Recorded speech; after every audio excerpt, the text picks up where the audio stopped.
ನಿಮ್ಮವರೇ ನಿಮಗೆ ಶತ್ರುಗಳೇ ಎಂಬ ಪ್ರಶ್ನೆ ಮಾನವ ಜೀವನದ ಅತ್ಯಂತ ಸೂಕ್ಷ್ಮವಾದ, ಅತ್ಯಂತ ನೋವು ತುಂಬಿದ ಮತ್ತು ಅತ್ಯಂತ ಸತ್ಯದ ಹತ್ತಿರದ ಪ್ರಶ್ನೆ. ಹೊರಗಿನ ಶತ್ರುವನ್ನು ಗುರುತಿಸುವುದು ಸುಲಭ, ಆದರೆ ನಮ್ಮೊಳಗಿನವರೇ, ನಮ್ಮದೇ ಎಂದು ನಂಬಿದವರೇ ನಮ್ಮ ಆತ್ಮವಿಶ್ವಾಸದ ಮೇಲೆ ಗಾಯ ಮಾಡುವಾಗ ಆ ನೋವಿಗೆ ಪದಗಳೇ ಸಾಲುವುದಿಲ್ಲ. ಈ ಪ್ರಶ್ನೆಗೆ ಉತ್ತರ ಹುಡುಕುವಾಗ ಶ್ರೀಕೃಷ್ಣನು ಭಗವದ್ಗೀತೆಯಲ್ಲಿ ಹೇಳಿದ ಮಾತುಗಳು ನಮಗೆ ಕೇವಲ ಉತ್ತರ ನೀಡುವುದಿಲ್ಲ, ನಮ್ಮ ಬದುಕನ್ನೇ ಮರುಸಂರಚನೆ ಮಾಡುವ ಶಕ್ತಿ ಕೊಡುತ್ತವೆ. ಮಾನವನು ಜನ್ಮದಿಂದಲೇ ಸಂಬಂಧಗಳಲ್ಲಿ ಜೀವಿಸುತ್ತಾನೆ. ತಾಯಿ, ತಂದೆ, ಸಹೋದರ, ಸಹೋದರಿ, ಸ್ನೇಹಿತ, ಬಂಧು, ಸಮಾಜ ಇವೆಲ್ಲವೂ ನಮ್ಮ ಜೀವನದ ಕಟ್ಟಡದ ಕಲ್ಲುಗಳು. ಆದರೆ ಅದೇ ಕಟ್ಟಡದ ಒಳಗೆ ಕೆಲವೊಮ್ಮೆ ಬಿರುಕುಗಳು ಕಾಣಿಸಿಕೊಳ್ಳುತ್ತವೆ. ನಾವು ನಿರೀಕ್ಷಿಸಿದ ಪ್ರೀತಿಯಲ್ಲದೆ ಅನುಭವಿಸುವುದು ಅಸೂಯೆ, ನಾವು ಬಯಸಿದ ಬೆಂಬಲವಲ್ಲದೆ ಎದುರಾಗುವುದು ತಿರಸ್ಕಾರ. ಆಗ ಮನಸ್ಸಿನಲ್ಲಿ ಹುಟ್ಟುವ ಮೊದಲ ಪ್ರಶ್ನೆ ಏನು ಗೊತ್ತಾ? ನಾನು ಯಾರ ಮೇಲೆ ನಂಬಿಕೆ ಇಡಬೇಕು ಎಂಬುದು. ಈ ಪ್ರಶ್ನೆಗೆ ಕೃಷ್ಣನು ಉತ್ತರ ನೀಡುತ್ತಾನೆ, ಆದರೆ ಆ ಉತ್ತರ ನಮ್ಮ ಮನಸ್ಸಿಗೆ ತಕ್ಷಣ ಸಿಹಿಯಾಗುವುದಿಲ್ಲ, ಏಕೆಂದರೆ ಅದು ಹೊರಗಿನವರ ಬಗ್ಗೆಯಲ್ಲ, ನಮ್ಮೊಳಗಿನ ಸ್ಥಿತಿಯ ಬಗ್ಗೆ ಮಾತನಾಡುತ್ತದೆ. ಭಗವದ್ಗೀತೆಯಲ್ಲಿ ಕೃಷ್ಣನು ಹೇಳುತ್ತಾನೆ, ಮಾನವನೇ ತನಿಗೆ ತಾನೇ ಮಿತ್ರನಾಗಬಹುದು, ಮಾನವನೇ ತನಿಗೆ ತಾನೇ ಶತ್ರುವಾಗಬಹುದು ಎಂದು. ಈ ಮಾತು ಕೇಳಲು ಸರಳವಾಗಿದೆ, ಆದರೆ ಅದರ ಅರ್ಥ ಅತೀವ ಗಂಭೀರ. ನಾವು ನೋವು ಅನುಭವಿಸುವಾಗ ನಮ್ಮನ್ನು ವಂಚಿಸಿದವರು ನಮ್ಮವರೇ ಎಂದು ಭಾವಿಸುತ್ತೇವೆ, ಆದರೆ ಕೃಷ್ಣನ ದೃಷ್ಟಿಯಲ್ಲಿ ನಿಜವಾದ ಶತ್ರು ಯಾವಾಗಲೂ ಹೊರಗಿಲ್ಲ. ನಮ್ಮ ನಿರೀಕ್ಷೆಗಳು, ನಮ್ಮ ಅಹಂಕಾರ, ನಮ್ಮ ಅತಿಯಾದ ಆಸೆಗಳು, ನಮ್ಮ ಅಸ್ಥಿರ ಮನಸ್ಸು ಇವೇ ಮೊದಲ ಶತ್ರುಗಳು. ಇವುಗಳೇ ನಮ್ಮ ಜೀವನದಲ್ಲಿ ಸಂಬಂಧಗಳನ್ನು ವಿಷಮಯ ಮಾಡುತ್ತವೆ. ಒಬ್ಬ ವ್ಯಕ್ತಿ ಮತ್ತೊಬ್ಬನನ್ನು ನೋಯಿಸಿದಾಗ ಅದು ಕೇವಲ ಒಂದು ಘಟನೆ, ಆದರೆ ಅದನ್ನು ಮನಸ್ಸಿನಲ್ಲಿ ಮತ್ತೆ ಮತ್ತೆ ತಿರುಗಿಸಿಕೊಂಡು ಅವನು ಹೀಗೆ ಮಾಡಿದ, ಅವಳು ಹೀಗೆ ಮಾತಾಡಿದ ಎಂದು ದಿನಗಳವರೆಗೆ ಜೀವಿಸುವುದು ನಮ್ಮದೇ ಆಯ್ಕೆ. ಕೃಷ್ಣನು ಇಲ್ಲಿ ನಮಗೆ ಹೇಳುವ ಸತ್ಯ ಏನೆಂದರೆ, ನೋವು ನೀಡಿದವನು ಕಾರಣವಾಗಬಹುದು, ಆದರೆ ನೋವಿನಲ್ಲಿ ಬದುಕುವವನು ನಾವು. ಈ ಅಂತರವನ್ನು ಅರ್ಥ ಮಾಡಿಕೊಂಡಾಗ ಮಾತ್ರ ನಿಮ್ಮವರೇ ನಿಮಗೆ ಶತ್ರುಗಳೇ ಎಂಬ ಪ್ರಶ್ನೆಯ ಮೂಲ ಅರ್ಥ ಬಿಚ್ಚಿಕೊಳ್ಳುತ್ತದೆ.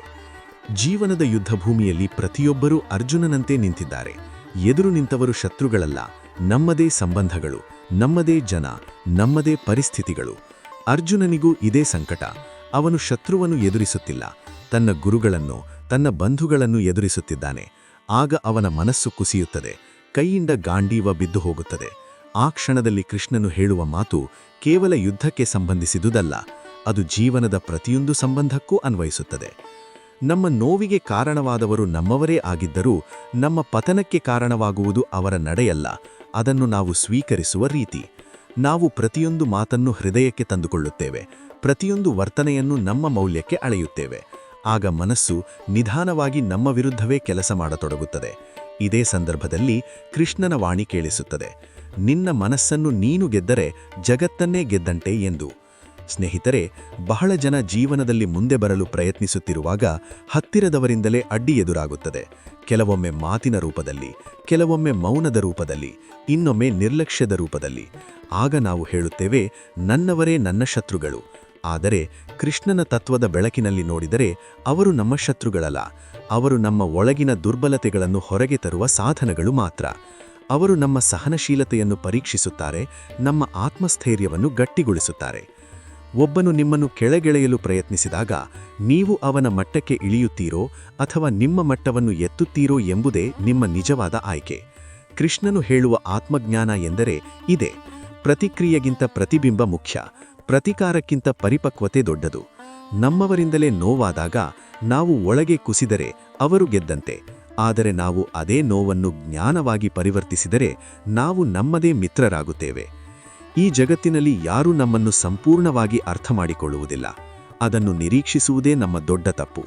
ಕೃಷ್ಣನು ನಿರೀಕ್ಷೆಗಳನ್ನು ಕಡಿಮೆ ಮಾಡು ಎಂದು ನೇರವಾಗಿ ಹೇಳುವುದಿಲ್ಲ, ಆದರೆ ಆಸಕ್ತಿಯಿಲ್ಲದ ಕರ್ಮವನ್ನು ಬೋಧಿಸುತ್ತಾನೆ. ಅಂದರೆ ನಾವು ಮಾಡುವ ಕರ್ತವ್ಯವನ್ನು ಮಾಡಬೇಕು, ಆದರೆ ಫಲದ ಮೇಲಿನ ಅಂಟು ಬಿಡಬೇಕು. ಇದೇ ಸಂಬಂಧಗಳಲ್ಲಿಯೂ ಅನ್ವಯಿಸುತ್ತದೆ. ಪ್ರೀತಿ ಕೊಡು, ಕರ್ತವ್ಯ ನಿರ್ವಹಿಸು, ಆದರೆ ಪ್ರತಿಯಾಗಿ ಏನು ಬರಬೇಕು ಎಂದು ಬರೆದುಕೊಂಡು ಕಾಯಬೇಡ. ಈ ಮೊದಲ ಭಾಗದಲ್ಲಿ ನಾವು ಒಂದು ಸತ್ಯವನ್ನು ಮಾತ್ರ ಮನಸ್ಸಿನಲ್ಲಿ ಬಿತ್ತಬೇಕು, ನಮ್ಮ ಜೀವನದಲ್ಲಿ ಎದುರಾಗುವ ಪ್ರತಿಯೊಬ್ಬ ವ್ಯಕ್ತಿಯೂ ಪಾಠ. ಕೆಲವರು ಪ್ರೀತಿಯ ಪಾಠ ಕಲಿಸುತ್ತಾರೆ, ಕೆಲವರು ಸಹನಶೀಲತೆಯ ಪಾಠ, ಇನ್ನು ಕೆಲವರು ಆತ್ಮಗೌರವದ ಪಾಠ. ಅವರನ್ನು ಶತ್ರು ಎಂದು ಮುದ್ರೆ ಹಾಕುವ ಮುನ್ನ ಅವರು ನಮಗೆ ಕಲಿಸುತ್ತಿರುವ ಪಾಠ ಏನು ಎಂಬುದನ್ನು ಅರಿಯಲು ಪ್ರಯತ್ನಿಸಬೇಕು. ಭಗವದ್ಗೀತೆಯು ನಮ್ಮನ್ನು ಇದೇ ದಿಕ್ಕಿನಡೆಗೆ ಕರೆದುಕೊಂಡು ಹೋಗುತ್ತದೆ, ಹೊರಗಿನ ಯುದ್ಧಕ್ಕಿಂತ ಒಳಗಿನ ಯುದ್ಧ ಮಹತ್ವದ್ದು ಎಂದು. ನಾವು ಮೊದಲ ಭಾಗದಲ್ಲಿ ಅರಿತ ಸತ್ಯವೇನೆಂದರೆ, ನಿಮ್ಮವರೇ ನಿಮಗೆ ಶತ್ರುಗಳೇ ಎಂಬ ನೋವಿನ ಪ್ರಶ್ನೆಯ ಹಿಂದೆ ಇರುವ ನಿಜವಾದ ಯುದ್ಧ ಹೊರಗಿಲ್ಲ, ಒಳಗಿದೆ.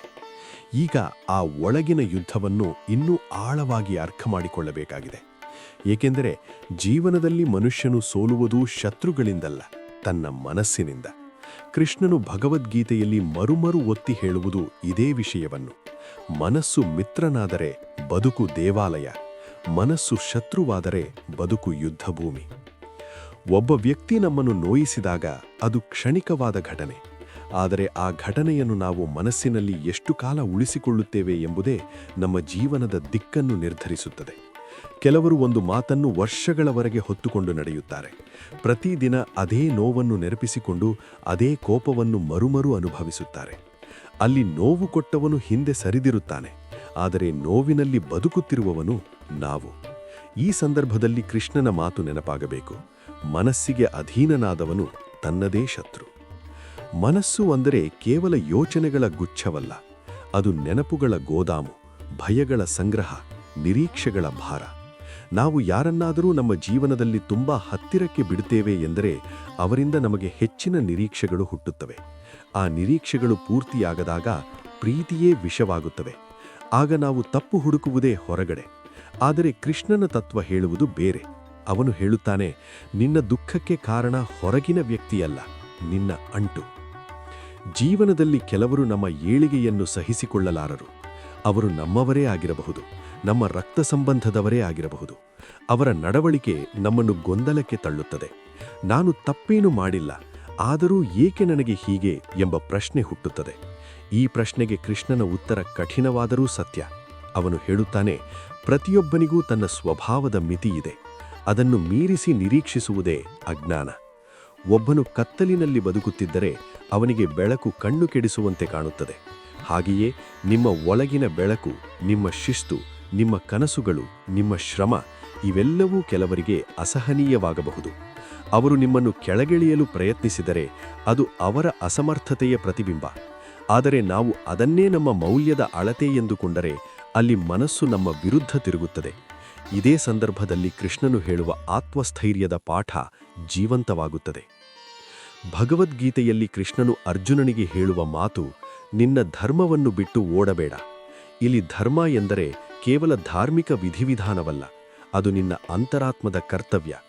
ಸಂಬಂಧಗಳಲ್ಲಿಯೂ ಇದೇ ಅನ್ವಯಿಸುತ್ತದೆ. ನಿಮ್ಮ ಆತ್ಮಗೌರವವನ್ನು ಕಳೆದುಕೊಂಡು ಕೇವಲ ಸಂಬಂಧ ಉಳಿಸಿಕೊಳ್ಳಲು ಪ್ರಯತ್ನಿಸಿದರೆ ಅದು ಸಂಬಂಧವಲ್ಲ, ಬಂಧನ. ಕೃಷ್ಣನು ಯಾವತ್ತೂ ಬಂಧನದ ಪರವಲ್ಲ, ಅವನು ಮುಕ್ತಿಯ ದಾರಿಯನ್ನು ತೋರಿಸುವವನು. ನಮ್ಮವರಿಂದಲೇ ನೋವಾದಾಗ ನಾವು ಎರಡು ದಾರಿಗಳ ನಡುವೆ ನಿಲ್ಲುತ್ತೇವೆ. ಒಂದು ದಾರಿ ಪ್ರತಿಕಾರದ್ದು, ಇನ್ನೊಂದು ದಾರಿ ಪರಿಪಕ್ವತೆಯದ್ದು. ಪ್ರತಿಕಾರ ತಾತ್ಕಾಲಿಕ ತೃಪ್ತಿ ಕೊಡಬಹುದು, ಆದರೆ ಅದು ಮನಸ್ಸಿಗೆ ಶಾಂತಿ ಕೊಡದು. ಪರಿಪಕ್ವತೆ ಮೊದಲಿಗೆ ಕಠಿಣವಾಗಿ ಕಾಣಬಹುದು, ಆದರೆ ಅದು ಆತ್ಮಕ್ಕೆ ಸ್ಥಿರತೆ ಕೊಡುತ್ತದೆ. ಕೃಷ್ಣನು ಬೋಧಿಸುವ ಕರ್ಮಯೋಗ ಇದೆ. ಮಾಡಬೇಕಾದುದನ್ನು ಮಾಡು, ಆದರೆ ಒಳಗೆ ವಿಷ ಬೆಳೆಸಿಕೊಳ್ಳಬೇಡ.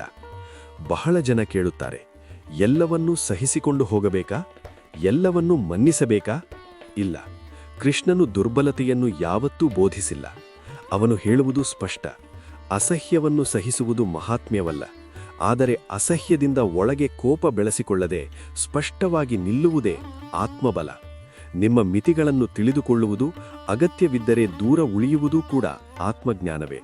ಆದರೆ ಆ ದೂರದಲ್ಲಿ ದ್ವೇಷ ಇರಬಾರದು, ವಿಷ ಇರಬಾರದು. ನಿಮ್ಮವರೇ ನಿಮಗೆ ಶತ್ರುಗಳೆಂದು ಭಾಸವಾಗುವ ಸಂದರ್ಭಗಳಲ್ಲಿ ಒಂದು ಪ್ರಶ್ನೆಯನ್ನು ನಿಮ್ಮೊಳಗೆ ಕೇಳಿಕೊಳ್ಳಿ, ನಾನು ಈ ನೋವಿನಿಂದ ಏನು ಕಲಿಯಬೇಕು? ಈ ಪ್ರಶ್ನೆಯೇ ನಿಮ್ಮ ಮನಸ್ಸನ್ನು ಶತ್ರುವಿನಿಂದ ಮಿತ್ರನಾಗಿಸುವ ಮೊದಲ ಹೆಜ್ಜೆ. ಪ್ರತಿಯೊಂದು ನೋವು ನಿಮ್ಮ ಒಳಗಿನ ಒಂದು ಅಂಟನ್ನು ಕತ್ತರಿಸುತ್ತದೆ.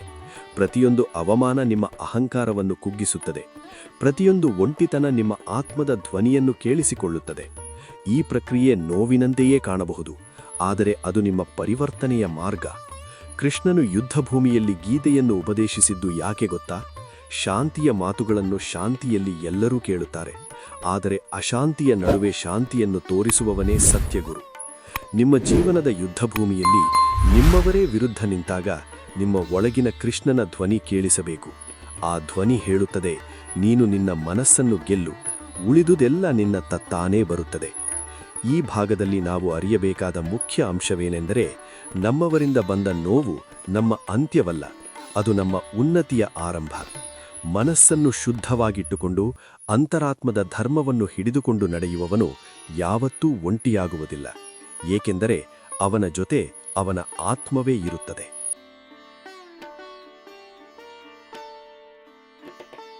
ನಾವು ಈಗಾಗಲೇ ಅರಿತಿರುವುದು ಒಂದೇ ಸತ್ಯ. ನಮ್ಮ ಬದುಕಿನ ದೊಡ್ಡ ಯುದ್ಧ ಹೊರಗಿಲ್ಲ, ಒಳಗಿದೆ. ಆದರೆ ಈ ಒಳಗಿನ ಯುದ್ಧವನ್ನು ದಿನನಿತ್ಯದ ಬದುಕಿನಲ್ಲಿ ಹೇಗೆ ಎದುರಿಸಬೇಕು ಎಂಬುದೇ ನಿಜವಾದ ಸವಾಲು. ಉಪದೇಶ ಕೇಳುವುದು ಸುಲಭ, ಅನುಷ್ಠಾನ ಮಾಡುವುದು ಕಠಿಣ. ಕೃಷ್ಣನ ಭಗವದ್ಗೀತೆ ಮಹತ್ವಪೂರ್ಣವಾಗುವುದು ಇದೇ ಕಾರಣಕ್ಕೆ. ಅದು ಕೇವಲ ತತ್ವಶಾಸ್ತ್ರವಲ್ಲ, ಬದುಕಿನ ಕಾರ್ಯತಂತ್ರ. ಅದು ಅರಣ್ಯದಲ್ಲಿ ಕೂತು ಧ್ಯಾನ ಮಾಡುವವರಿಗೆ ಮಾತ್ರವಲ್ಲ, ಕುಟುಂಬದ ಮಧ್ಯೆ, ಸಮಾಜದ ಗದ್ದಲದಲ್ಲಿ, ಸಂಬಂಧಗಳ ಸಂಘರ್ಷದಲ್ಲಿ ಬದುಕುವವರಿಗೆ. ನಮ್ಮವರೇ ನಮಗೆ ಶತ್ರುಗಳಂತೆ ಭಾಸವಾಗುವ ಸಂದರ್ಭಗಳು ಸಾಮಾನ್ಯವಾಗಿ ನಾವು ಭಾವನಾತ್ಮಕವಾಗಿ ದುರ್ಬಲವಾಗಿರುವ ಸಮಯದಲ್ಲಿ ಬರುತ್ತವೆ. ಆಗ ಮನಸ್ಸು ಸ್ಪಷ್ಟವಾಗಿ ಯೋಚಿಸುವ ಸ್ಥಿತಿಯಲ್ಲಿರದು. ಒಂದು ಮಾತು ದೊಡ್ಡ ಗಾಯವಾಗುತ್ತದೆ, ಒಂದು ಮೌನ ಭಾರೀ ಅಪಮಾನವಾಗುತ್ತದೆ. ಇಂಥ ಸಮಯದಲ್ಲಿ ಕೃಷ್ಣನು ಹೇಳುವ ಮೊದಲ ಪಾಠ, ನಿಲ್ಲು. ಪ್ರತಿಕ್ರಿಯೆ ಕೊಡುವ ಮುನ್ನ ನಿಲ್ಲು. ಮನಸ್ಸು ಶಾಂತವಾಗುವವರೆಗೆ ಕಾಯು. ಏಕೆಂದರೆ ಕೋಪದಲ್ಲಿರುವಾಗ ತೆಗೆದುಕೊಳ್ಳುವ ನಿರ್ಧಾರಗಳು ಜೀವನ ಪೂರ್ತಿ ಬೆನ್ನು ಹತ್ತುತ್ತವೆ. ಮನಸ್ಸು ಅಲೆಗಳಂತೆ. ಅಲೆ ಏಳುವಾಗ ನೀರು ಮಸಕಾಗಿರುತ್ತದೆ, ಅಲೆ ಇಳಿದಾಗ ನೀರು ಸ್ಪಷ್ಟವಾಗುತ್ತದೆ. ಸಂಬಂಧಗಳಲ್ಲಿಯೂ ಇದೆ. ನೋವು ಬಂದಾಗ, ಮಾತು ಕೇಳಿದಾಗ, ತಿರಸ್ಕಾರ ಅನುಭವಿಸಿದಾಗ ಅದು ಅಲೆ. ಆ ಕ್ಷಣದಲ್ಲಿ ಮಾತನಾಡಿದರೆ, ತೀರ್ಮಾನಿಸಿದರೆ ನಾವು ನಮ್ಮದೇ ಹಾನಿ ಮಾಡಿಕೊಳ್ಳುತ್ತೇವೆ. ಕೃಷ್ಣನು ಅರ್ಜುನನಿಗೆ ಯುದ್ಧವನ್ನು ತಕ್ಷಣ ಆರಂಭಿಸು ಎಂದು ಹೇಳಲಿಲ್ಲ. ಮೊದಲು ಅವನ ಮನಸ್ಸನ್ನು ಸ್ಥಿರಗೊಳಿಸಿದ. ಜೀವನದಲ್ಲೂ ಅದೇ ಕ್ರಮ. ನಮ್ಮವರಿಂದಲೇ ನೋವಾದಾಗ ನಾವು ಒಳಗೊಳಗೆ ಒಡೆದು ಹೋಗುತ್ತೇವೆ. ಹೊರಗೆ ನಗುತ್ತೇವೆ, ಒಳಗೆ ಕಣ್ಣೀರಿಡುತ್ತೇವೆ. ಈ ದ್ವಂದ್ವವೇ ಮನಸ್ಸನ್ನು ಕುಗ್ಗಿಸುತ್ತದೆ. ಕೃಷ್ಣನು ಹೇಳುವ ಆತ್ಮಜ್ಞಾನ ಎಂದಲೇ ನಿಮ್ಮ ನೋವನ್ನು ನೀವು ಒಪ್ಪಿಕೊಳ್ಳುವುದು. ನನಗೆ ನೋವಾಗಿದೆ ಎಂದು ನಿಮ್ಮೊಳಗೆ ಒಪ್ಪಿಕೊಳ್ಳುವುದು ದುರ್ಬಲತೆಯಲ್ಲ, ಅದು ಪ್ರಾಮಾಣಿಕತೆ. ನೋವನ್ನು ನಿರಾಕರಿಸಿದರೆ ಅದು ಒಳಗೆ ವಿಷವಾಗುತ್ತದೆ. ಒಪ್ಪಿಕೊಂಡರೆ ಅದು ಜ್ಞಾನವಾಗುತ್ತದೆ. ಬಹಳ ಜನ ಒಂದು ತಪ್ಪು ಮಾಡುತ್ತಾರೆ.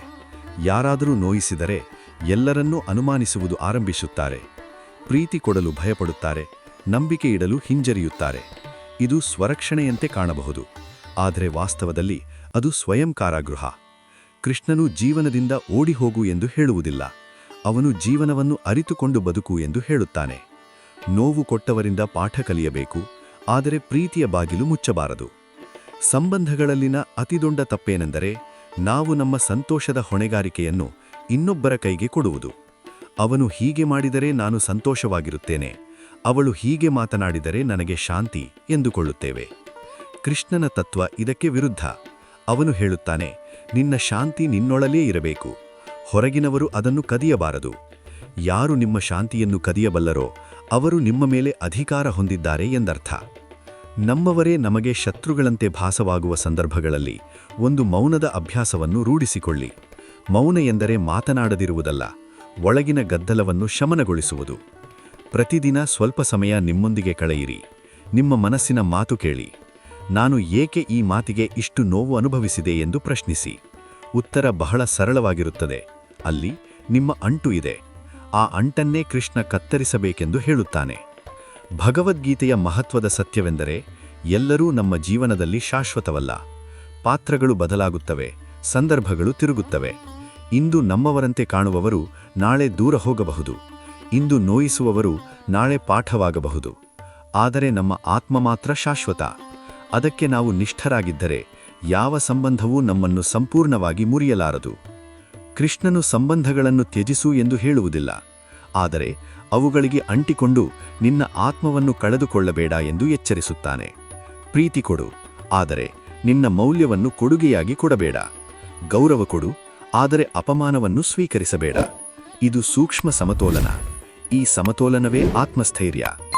ನಮ್ಮವರೇ ಶತ್ರುಗಳಂತೆ ಭಾಸವಾದಾಗ ನಾವು ಒಂದು ವಿಷಯವನ್ನು ಮರೆಯುತ್ತೇವೆ. ಅವರು ಕೂಡ ತಮ್ಮದೇ ಯುದ್ಧವನ್ನು ಹೋರಾಡುತ್ತಿದ್ದಾರೆ.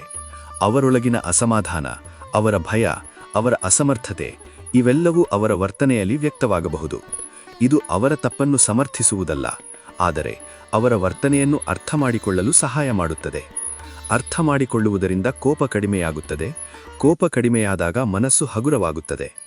ಈ ಹಂತದಲ್ಲಿ ಕೃಷ್ಣನು ನಮಗೆ ಕಲಿಸುವ ಮಹತ್ವದ ಪಾಠ ಕರುಣೆ. ಕರುಣೆ ಎಂದರೆ ಎಲ್ಲವನ್ನೂ ಸಹಿಸುವುದಲ್ಲ.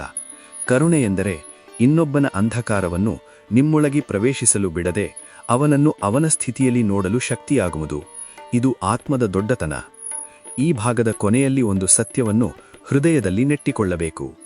ನಮ್ಮವರಿಂದ ಬಂದ ನೋವು ನಮ್ಮನ್ನು ಕಠಿಣವಾಗಿಸಲಲ್ಲ ಬಂದಿದ್ದು, ಆಳಕ್ಕೆ ಕರೆದುಕೊಂಡು ಹೋಗಲು ಬಂದಿದೆ. ಕೃಷ್ಣನ ದಾರಿಯಲ್ಲಿ ನಡೆಯುವವನು ನೋವಿನಿಂದ ಕಲ್ಲಾಗುವುದಿಲ್ಲ, ನೋವಿನಿಂದ ದೇವರಂತೆ ಶಾಂತನಾಗುತ್ತಾನೆ. ಈಗ ನಾವು ಒಂದು ಮಹತ್ವದ ಹಂತಕ್ಕೆ ಬಂದಿದ್ದೇವೆ. ಮೊದಲ 3 ಭಾಗಗಳಲ್ಲಿ ನೋವಿನ ಮೂಲವನ್ನು, ಮನಸ್ಸಿನ ಆಟವನ್ನು ಮತ್ತು ಆತ್ಮಸ್ಥೈರ್ಯದ ಅಗತ್ಯವನ್ನು ಅರಿತುಕೊಂಡಿದ್ದೇವೆ. ಆದರೆ ಜೀವನ ಇಲ್ಲಿ ನಿಲ್ಲುವುದಿಲ್ಲ. ಪ್ರತಿದಿನವೂ ನಾವು ಮತ್ತೆ ಸಂಬಂಧಗಳ ನಡುವೆ ಇಳಿಯಬೇಕು, ಮತ್ತೆ ಅದೇ ಜನರೊಂದಿಗೆ ಮಾತಾಡಬೇಕು, ಮತ್ತೆ ಅದೇ ಪರಿಸ್ಥಿತಿಗಳನ್ನು ಎದುರಿಸಬೇಕು. ಅಲ್ಲಿ ಪ್ರಶ್ನೆ ಏನೆಂದರೆ, ಈ ಅರಿವನ್ನು ನಾವು ದಿನನಿತ್ಯದ ಬದುಕಿನಲ್ಲಿ ಹೇಗೆ ಜೀವಂತವಾಗಿಟ್ಟುಕೊಳ್ಳಬೇಕು? ನಮ್ಮವರೇ ನಮಗೆ ಶತ್ರುಗಳಂತೆ ಭಾಸವಾಗುವ ಅನುಭವಗಳು ಒಂದೇ ದಿನದಲ್ಲಿ ಬರುವುದಿಲ್ಲ. ಅವು ನಿಧಾನವಾಗಿ, ಹನಿಹನಿಯಾಗಿ ಜಮಾಗೊಳ್ಳುತ್ತವೆ. ಒಂದು ಕಡೆಗಣನೆ, ಒಂದು ವ್ಯಂಗ್ಯ, ಒಂದು ನಿರ್ಲಕ್ಷ್ಯ, ಒಂದು ಹೋಲಿಕೆ. ನಾವು ಮೊದಲ ಹನಿಯನ್ನು ಗಮನಿಸುವುದಿಲ್ಲ, ಎರಡನೇ ಹನಿಯನ್ನು ಸಹಿಸಿಕೊಳ್ಳುತ್ತೇವೆ. ಆದರೆ ಒಂದು ದಿನ ಆ ಹನಿಗಳು ಪ್ರವಾಹವಾಗುತ್ತವೆ. ಆಗ ನಾವು ಹೇಳುತ್ತೇವೆ, ಇಷ್ಟು ದಿನ ಸಹಿಸಿಕೊಂಡೆ, ಇನ್ನು ಆಗಲ್ಲ. ಈ ಹಂತದಲ್ಲಿ ಕೃಷ್ಣನ ಪಾಠ ಬಹಳ ಸ್ಪಷ್ಟ. ಸಹನೆ ಮತ್ತು ಸ್ವಾಭಿಮಾನ ಎರಡರ ನಡುವೆ ಗಡಿ ಇರಬೇಕು. ಅನೇಕರು ಸಹನೆಯನ್ನು ಮಹಾತ್ಮ್ಯ ಎಂದು ಭಾವಿಸುತ್ತಾರೆ, ಆದರೆ ಸಹನೆ ಮತ್ತು ಆತ್ಮಹಾನಿ ಎರಡೂ ಒಂದೇ ಅಲ್ಲ. ಕೃಷ್ಣನು ಸಹನೆಯನ್ನು ಬೋಧಿಸುತ್ತಾನೆ, ಆದರೆ ಆತ್ಮವನ್ನೇ ತುಳಿಯುವ ಸಹನೆಯನ್ನು ಅಲ್ಲ. ನಿಮ್ಮೊಳಗೆ ನಿರಂತರವಾಗಿ ನೋವು ತುಂಬಿಸುತ್ತಿರುವ ಸಂಬಂಧವನ್ನು ಪ್ರಶ್ನಿಸುವ ಹಕ್ಕು ನಿಮಗಿದೆ. ಮೌನವಾಗಿ ಸಹಿಸಿಕೊಳ್ಳುವುದಕ್ಕಿಂತ ಸ್ಪಷ್ಟವಾಗಿ ನಿಮ್ಮ ಮಿತಿಗಳನ್ನು ಹೇಳುವುದು ಆತ್ಮಬಲದ ಲಕ್ಷಣ. ಇದು ಹೋರಾಟವಲ್ಲ, ಇದು ಆತ್ಮರಕ್ಷಣೆ. ನಮ್ಮ ಸಮಸ್ಯೆ ಏನೆಂದರೆ, ನಾವು ನಮ್ಮವರೇ ಎಂಬ ಪದಕ್ಕೆ ಅತಿಯಾದ ಭಾರ ಕೊಡುತ್ತೇವೆ. ರಕ್ತ ಸಂಬಂಧ ಇದ್ದರೆ, ಹಳೆಯ ಪರಿಚಯ ಇದ್ದರೆ, ಒಟ್ಟಿಗೆ ಬೆಳೆದಿದ್ದರೆ ಅವರೆಲ್ಲರೂ ನಮ್ಮ ಮೇಲೆ ಯಾವ ರೀತಿಯ ವರ್ತನೆ ಮಾಡಿದರೂ ಸಹಿಸಬೇಕು ಎಂದುಕೊಳ್ಳುತ್ತೇವೆ.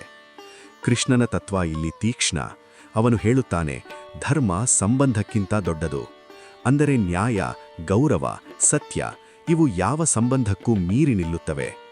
ಜೀವನದಲ್ಲಿ ಕೆಲವರು ನಮ್ಮನ್ನು ನಮ್ಮದೇ ವಿರುದ್ಧ ತಿರುಗಿಸುವಲ್ಲಿ ಪರಿಣತರು. ಅವರು ನೇರವಾಗಿ ದ್ವೇಷ ತೋರಿಸುವುದಿಲ್ಲ, ಬದಲಾಗಿ ನಮ್ಮ ಆತ್ಮವಿಶ್ವಾಸವನ್ನು ನಿಧಾನವಾಗಿ ಕುಗ್ಗಿಸುತ್ತಾರೆ. ನಮ್ಮ ಸಾಧನೆಗಳನ್ನು ತಗ್ಗಿಸಿ ಮಾತನಾಡುತ್ತಾರೆ, ನಮ್ಮ ಕನಸುಗಳನ್ನು ಹಾಸ್ಯ ಮಾಡುತ್ತಾರೆ. ಇದನ್ನೆಲ್ಲ ನಾವು ಪ್ರೀತಿ ಎಂದು ತಪ್ಪಾಗಿ ಅರ್ಥ ಮಾಡಿಕೊಳ್ಳುತ್ತೇವೆ. ಆದರೆ ಕೃಷ್ಣನ ದೃಷ್ಟಿಯಲ್ಲಿ ಇದು ಅಜ್ಞಾನ. ಪ್ರೀತಿ ಎಂದರೆ ಬೆಳೆಯಲು ಅವಕಾಶ ಕೊಡುವುದು, ಕುಗ್ಗಿಸುವುದಲ್ಲ. ಈ ಹಂತದಲ್ಲಿ ಒಂದು ಗಂಭೀರ ಸತ್ಯವನ್ನು ಒಪ್ಪಿಕೊಳ್ಳಬೇಕು. ಎಲ್ಲರೂ ನಮ್ಮ ಜೀವನದಲ್ಲಿ ಉಳಿಯಲು ಬಂದಿಲ್ಲ. ಕೆಲವರು ನಮ್ಮನ್ನು ರೂಪಿಸಲು ಬಂದಿದ್ದಾರೆ, ಕೆಲವರು ನಮ್ಮೊಳಗಿನ ದುರ್ಬಲತೆಯನ್ನು ತೋರಿಸಲು ಬಂದಿದ್ದಾರೆ, ಇನ್ನು ಕೆಲವರು ನಮ್ಮ ಆತ್ಮಬಲವನ್ನು ಪರೀಕ್ಷಿಸಲು ಬಂದಿದ್ದಾರೆ. ಅವರ ಪಾತ್ರ ಮುಗಿದಾಗ ಅವರು ದೂರ ಹೋಗುವುದು ಸಹಜ. ಅದನ್ನು ವಿಫಲತೆ ಎಂದು ಭಾವಿಸಬಾರದು, ಅದು ಪೂರ್ತಿಯಾದ ಪಾಠದ ಸೂಚನೆ.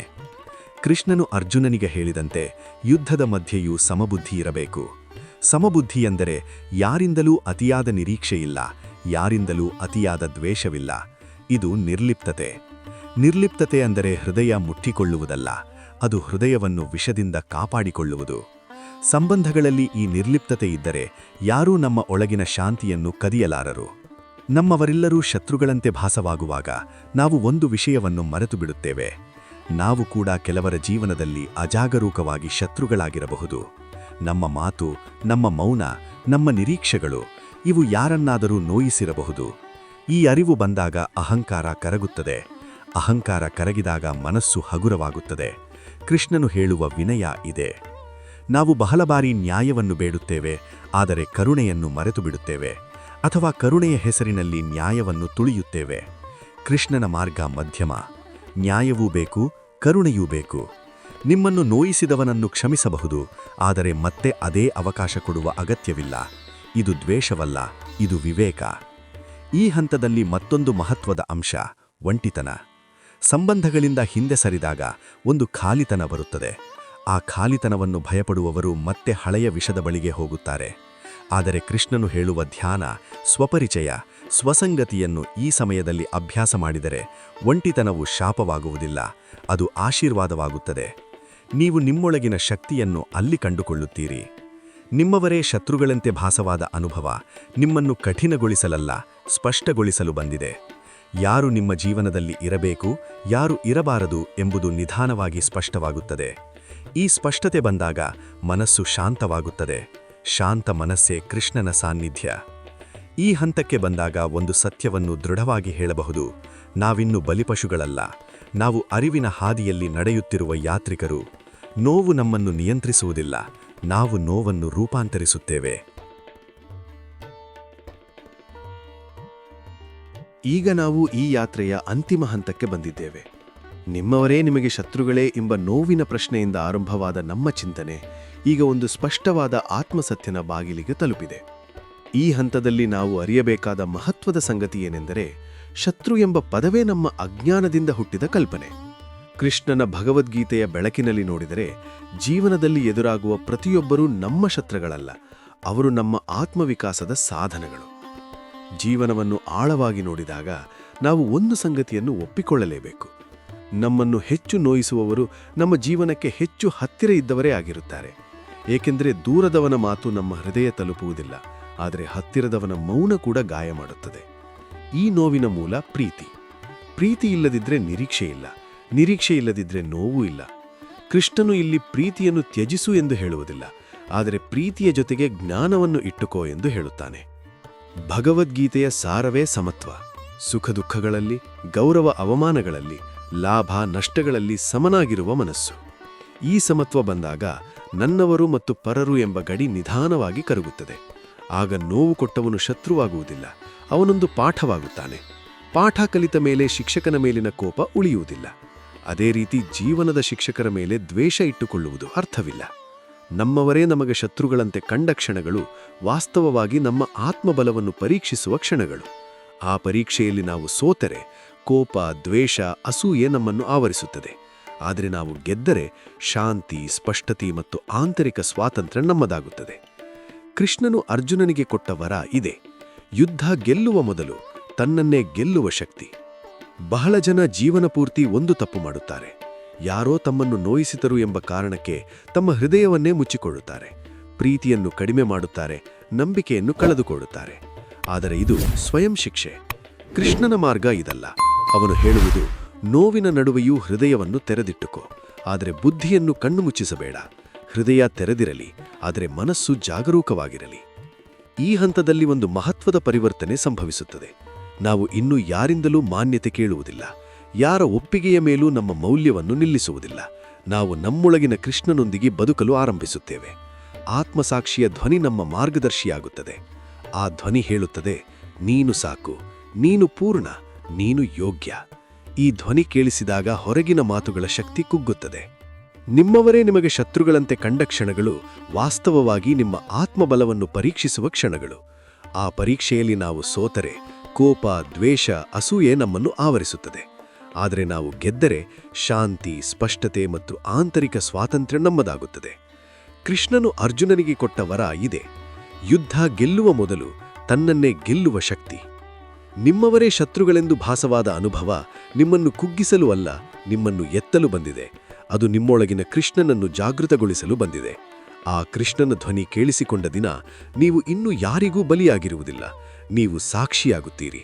ಸಾಕ್ಷಿಯಾದವನು ನೋವನ್ನೂ ನೋಡುತ್ತಾನೆ, ಪ್ರೀತಿಯನ್ನೂ ನೋಡುತ್ತಾನೆ, ಆದರೆ ಎರಡಕ್ಕೂ ಅಂಟಿಕೊಳ್ಳುವುದಿಲ್ಲ.